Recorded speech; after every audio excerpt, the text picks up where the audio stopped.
You probably don't want to come to the 5:30. But for me, I don't want the 5:30 to get overcrowded. I don't think we're in danger of that. My name is Scott Shroll.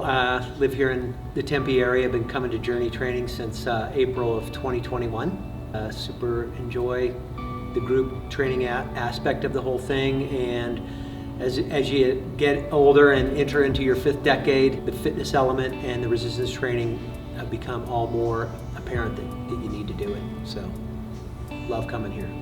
I've always been active, super active, and I'm a big cyclist. I love to cycle, not like colleagues and friends of mine that like to race those things, but recreationally, I love to get outdoors. And a couple years back, I thought I was in really good shape, and what I didn't realize is that diet is a big component of that. About 80% of what you put in your mouth, it matters. And as I kind of went on that discovery mode of what true fitness and true health looked like, I knew the exercise and resistance training component was necessary, especially at my age. And then kind of through that discovery, and as I've been here, the nutrition piece has come out.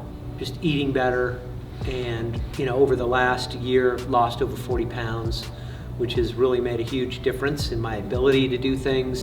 What is that like?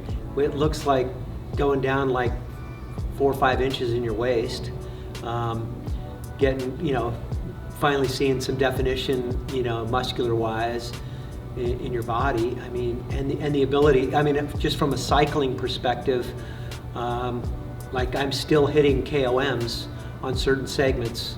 For those Strava people out there that are on Strava, I'm still hitting KOMs because each and every week here at the gym, through my rehab, I'm getting stronger. And the trainers here at Journey are really good about, where are you at? Are you feeling any pain?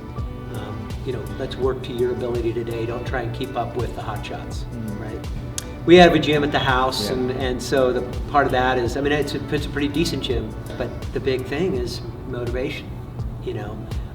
Human nature alone is just going to tell you that given the opportunity, you won't do it. The group environment, I think, is where you're just super motivated by everybody else. I've been here with my 5:30 a.m. brothers, and we've been on the assault bikes over here, just encouraging each other to push it harder, and it does matter, because even though somebody else might be stronger than you, you want to show them that you're there, that you showed up this morning, and it does make a difference. Mm-hmm. So, and you can't do that unless you're here exercising, and you got to take it outside the gym too. This should augment what you really love to do, and a lot of my 5:30 team, they're doing Ironmans. They're doing these foot races, long distance foot races at night, overnight, So this is an augmenting what you really love to do. And again, if you're here in the gym and you're doing this 3 to 5 days a week, minimum 3 days, I would say it gives you the ability to do something that you really love outside the gym, and do it well, and do it without much fatigue or injury, really. You want to really watch the injury for sure. Mm-hmm. I'll try and get here 5 days a week, but I also want to ride once during the week, either because I get into zone 5 heart rate. Here maybe zone 2, maybe zone 1. It's important to get to zone 5 at least minimum 3 times a week, and I can do that on my bike rides. And if I do ride, like on a Wednesday morning, or recently because of the nice weather, in the evenings, 6 to 7:30 over here at South Mountain Park, I can hammer the mountain bike and pound dirt and get a good workout in. But this also measures fatigue, and I'm just depleted. So I have to sometimes take a day off, but try as much as possible with work and travel and all that stuff.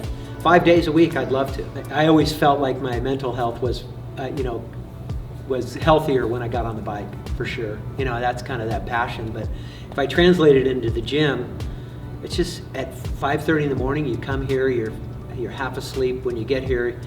If you're lucky, you had 1 sip of coffee.